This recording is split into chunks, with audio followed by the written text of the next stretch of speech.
Ciao a tutti, bentornati sul canale.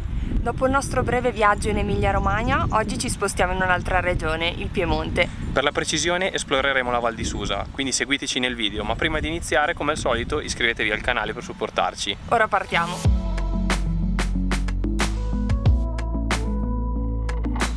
Altro episodio di Sara e Paolo che fanno gite giornaliere. Questa volta siamo in Piemonte, a circa un'ora e mezza da Torino, in una meravigliosa e incontaminata valle laterale della Val di Susa, la Valle Stretta. La strada che attraversa gran parte della Val di Susa ci regala da subito dei bellissimi paesaggi e incontriamo diversi luoghi interessanti come il forte di Exil.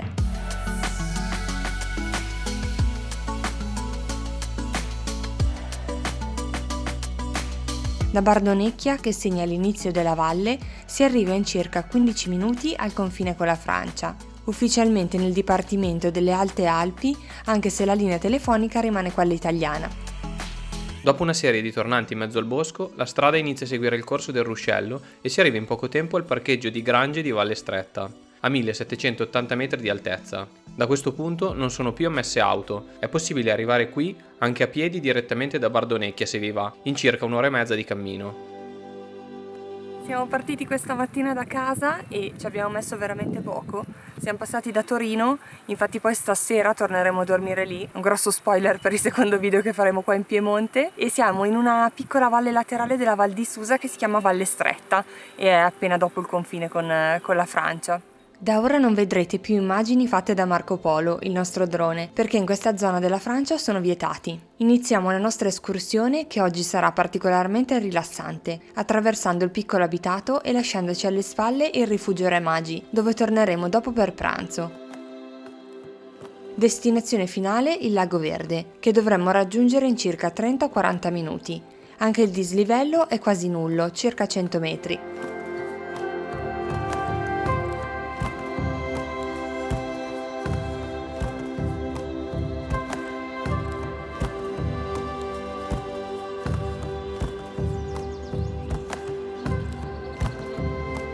È un sentiero molto semplice, praticamente non c'è dislivello, forse è un 100 metri. Avevamo voglia di qualcosa di tranquillo, non impegnativo, con una vista super, e direi che abbiamo trovato il posto adatto.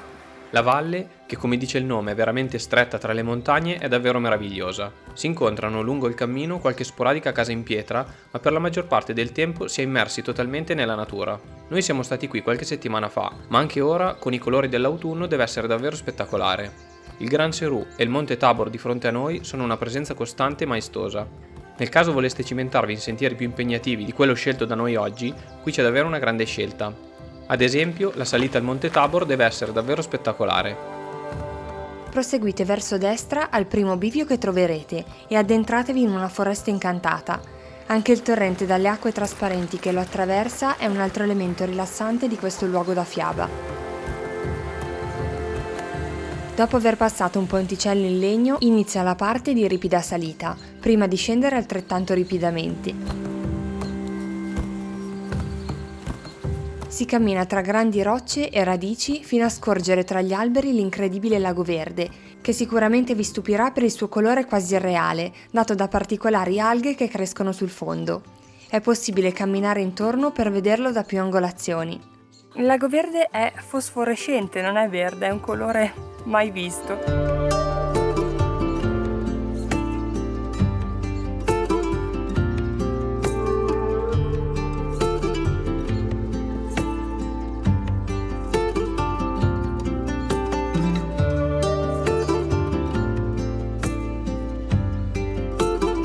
C'erano diverse persone che stavano facendo un picnic a bordo del lago e dato che anche noi iniziamo a sentire una certa fame, ci incamminiamo sulla via del ritorno.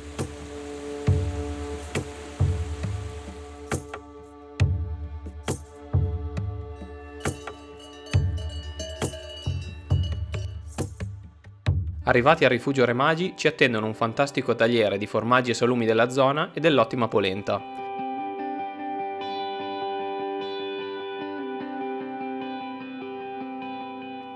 La vista dalle grandi finestre del patio dove mangiamo è un plus e rende tutto ancora più bello. A malincuore lasciamo questo posto incantevole che ci ha trasmesso tanta pace. Ci spostiamo in direzione Torino, dove dormiremo questa notte, e ci fermiamo per una sosta al paese di Sosdo, famoso principalmente per le sue piste da sci, ma che anche in questo periodo dell'anno non è niente male. Il centro storico è molto bello, un tipico paesino montano. Noi non abbiamo incontrato praticamente nessuno in giro, forse i commercianti e gli hotel stanno facendo tutte le ferie ora, in vista della stagione invernale. Dobbiamo dire comunque che è davvero bello come posto, sicuramente con la neve sarà tutto più suggestivo. Ultima tappa della giornata, un luogo davvero unico ed incredibile, che sicuramente riconoscerete. Dato che ce l'avete suggerita in tantissimi sotto il video del Piemonte, stiamo andando a visitare la Sacra di San Michele. Già arrivando in macchina dalla strada il colpo d'occhio è incredibile, quindi non vediamo l'ora di vederla meglio. Dal parcheggio per arrivare alla Sacra di San Michele ci sono 10 minuti di cammino nel bosco, una bella passeggiata su strada asfaltata che si conclude ai piedi dell'imponente struttura, costruita intorno al 983 d.C. sulla cima del Monte Pierchiriano, all'imbocco della Valle di Susa.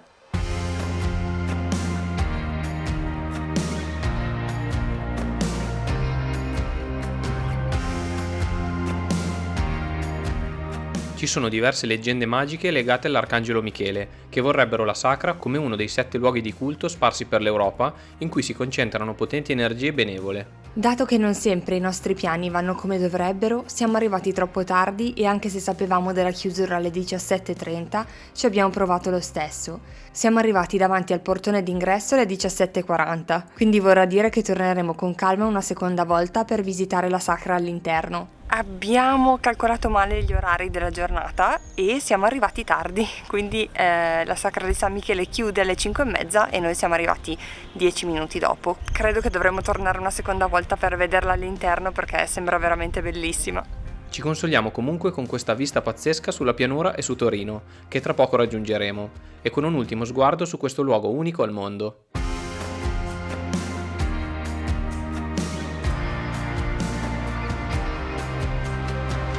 Grazie per essere arrivati alla fine del video, speriamo vi sia piaciuto. Se volete consigliateci nei commenti qualche altra valle da esplorare qui in Piemonte. Ci avete già dato tantissimi suggerimenti sotto al video dei 5 luoghi della regione. Ad esempio il Col del Nivolè è uno di quelli nominati più spesso. Prima o poi ci andremo. Sì. Sicuramente. Come al solito, se volete supportarci lasciateci un mi piace e iscrivetevi al canale. E noi ci vediamo venerdì prossimo con un nuovo video, questa volta dedicato alla città di Torino. Alla prossima! Ciao! Ciao ciao!